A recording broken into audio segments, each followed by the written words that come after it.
Yeah, no, Coach Lutz's done a tremendous job with his Oak State team. I mean, they've always played with pace. I mean, it's kind of their deal. It's like how much pressure can they put on you consistently on both ends of the floor. And it's on misses and makes on offense, and they're an aggressive team. They got a deep team. I mean, they've dealt with injuries too, so you can tell that's slowed them down in regards just to probably the development that they started with. They had such a hot start. But man, I really love their talent, really love their team, and the way they put pressure on you on both ends. You talked about on the misses that you've got to follow up and Curry both really good rebounders. Yeah, no, I mean they've found ways to create advantages. They put pressure on the basket. You know, they can throw it into the post. They can get you with guard play. They get you in transition. I think their point guard play is really important, and how well we can contain those guys when they're driving the ball in transition. And you just have so many pieces that can score. You just have to really fight every possession, and there can't ever be a pause in the way you play. You just have to be on edge the entire time. How is your team handled the holidays and coming back and now getting into the swing of play? I think this time of year, what you see is just, can you continue to get player leadership in how we compete? I mean, it's one thing for us to say this is important. It's another thing to hear these guys communicate to each other. That's where we've made the biggest improvement. And that's what I hoped we would be able to do. And I don't look at this as like, hey, you got to be perfect, but what's our intent on every possession? And so I think since we've finally kind of found a group of guys that we feel like these are who we're going with for right now, they've started to communicate amongst each other, and I think we've seen some consistent improvement in the way that we're competing. You talked a lot about how this non-conference slate was to prepare you for the Big 12. So now that you're finally to this point, do you feel like you're where you want to be and it kind of turned out exactly?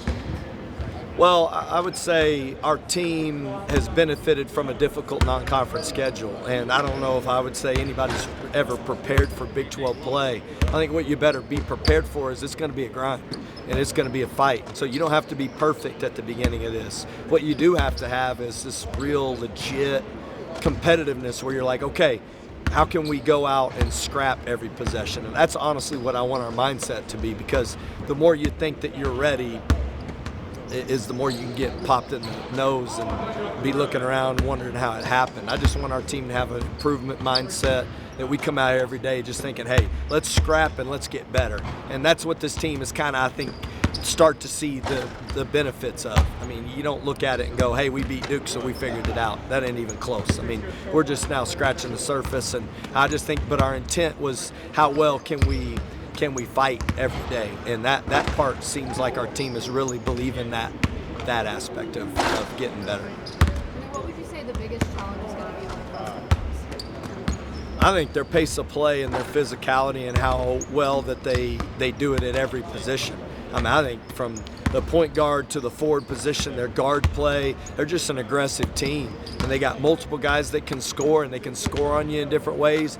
But really, it's the pace at which they flood you with offensively and defensively. Their attack mentality really is impressive, and we're going to have to match that effort. When you get to open Big 12 play at home, how important is that home field advantage fan? Yeah, man, I'm so excited to be at the USA to start Big 12 play. I mean, you can get home games, you got to win them. And it's not like you have to, it's just like collectively with the way that we show up, the way Red Raiders show up. I'm excited for this building to be full and excited about this journey together, and know that it'll be important to play great at home. And I know our fans and our people and our students are such a huge part of that. So with the lack of probably the multitude of students that we're used to, we're going to need everybody to fill this section down here and make sure it's full and rowdy and give us an opportunity, because truth be told, the games that we haven't had success in have been conference games at home without the students here. So we need everybody in the building to give us the edge that's required to win conference games. Conference games, energy, similar style for the Southern District. Oh, that's a good question. I think there were a lot of teams that we played that just played with pace, that, intentionally we scheduled a lot of different teams that could put pressure on you the entire time. Obviously you play a Purdue team that can put you on your heels in the hurry and score a lot of points. And I thought Wake Forest was great at pushing us at tempo. These last few games that we played at home, Winthrop was about as fast a team at attacking you in transition. New Orleans attacked us really hard in transition early. So got a lot of teams but nobody that has had the force that they have consistently and play at their rate. They play at a different level than most of the teams in the country.